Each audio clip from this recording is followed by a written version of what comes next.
નમસ્કાર સાથી મિત્રો, કામધેનુ યુનિવર્સિટી દ્વારા જાહેરાત ક્રમાંક 2/2024 એટલે કે પ્રાધ્યાપક, સહપ્રાધ્યાપક અને આસિસ્ટન્ટ પ્રોફેસર એટલે કે મદદનીશ પ્રાધ્યાપક માટેના ગુણાંકન માટેના નિયમો જાહેર કરવામાં આવેલ છે, જેમાં પ્રાધ્યાપક અને સહપ્રાધ્યાપક માટે એપીઆઈ સ્કોર જે 50% નિયત કરવામાં આવેલ છે. આ ઉપરાંત જે મદદનીશ પ્રાધ્યાપક છે જેમાં સ્ક્રીનિંગ ટેસ્ટ 50 ગુણની યોજવામાં આવશે અને આ 50 ગુણ પ્લસ તમારા બાયોડેટા જે છે 50 માર્ક એ મળીને કુલ 100 ગુણ. એટલે એ 100 ગુણમાંથી જે મૌખિક ઇન્ટરવ્યૂ માટે નું મેરિટ બનાવવામાં આવશે અને મેરિટમાં જે ઉપર આવતા હશે તેમને ઇન્ટરવ્યૂ માટે બોલાવવામાં આવશે. હવે આ સ્ક્રીનિંગ ટેસ્ટ જે છે એમાં 50 ગુણની પરીક્ષા લેવામાં આવશે અને આ 50 ગુણમાં 50% તમારે હોવા જરૂરી છે. એટલે આ 50% જે હોવા જરૂરી છે તે કઈ રીતે ગણવા? એટલે કે માની લો કે ગાયનેકની પરીક્ષા લેવાની, એમાં 50 ગુણમાંથી સૌથી વધુ માર્ક કોઈ એક વિદ્યાર્થીને 40 ગુણ આવ્યા, 50માંથી 40 ઓબ્જેક્ટિવ સાચા પડ્યા, તો 40 ઓબ્જેક્ટિવના 50% એટલે 20 ઓબ્જેક્ટિવ સાચા પડ્યા હોય જે કેન્ડિડેટના, એ કેન્ડિડેટને આગળ એનું બાયોડેટા માટે બોલાવવામાં આવશે અને ત્યારબાદ એ બાયોડેટા અને બંનેનું ભેગું કરીને જ્યારે મેરિટ બનશે ત્યારબાદ એને મૌખિક ઇન્ટરવ્યૂ માટે બોલાવવામાં આવશે.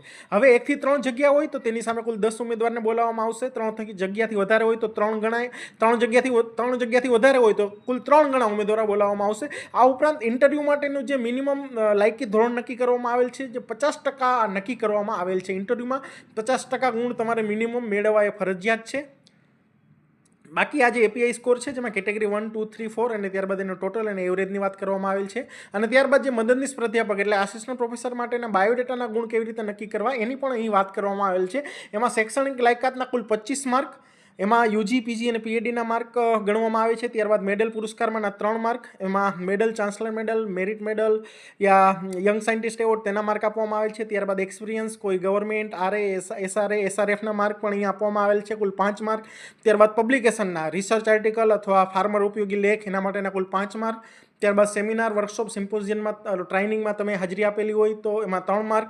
ત્યારબાદ ઇતર પ્રવૃત્તિ, રમતગમત, સાંસ્કૃતિક અથવા વક્તૃત્વ સ્પર્ધા વગેરેના કુલ 5 માર્ક. ત્યારબાદ ગુજરાતી ભાષાની જાણકારી છે એટલે કે 10મા ધોરણ યા 12મા ધોરણમાં ગુજરાતી પાસ છો તો 4 માર્ક આપવામાં આવેલ છે. ત્યારબાદ અહીં વાત કરી છે મેરિટ.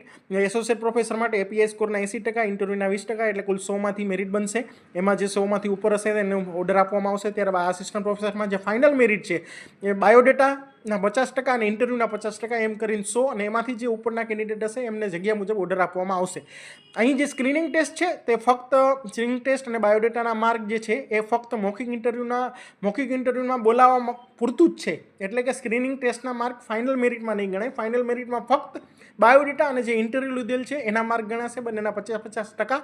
અને ઇન્ટરવ્યૂમાં પણ તમારે જે ઇન્ટરવ્યૂ લીધું છે એમાં 50% હોવા ફરજિયાત છે અથવા 50% મિનિમમ હોવા જરૂરી છે. Thank you very much. ધન્યવાદ.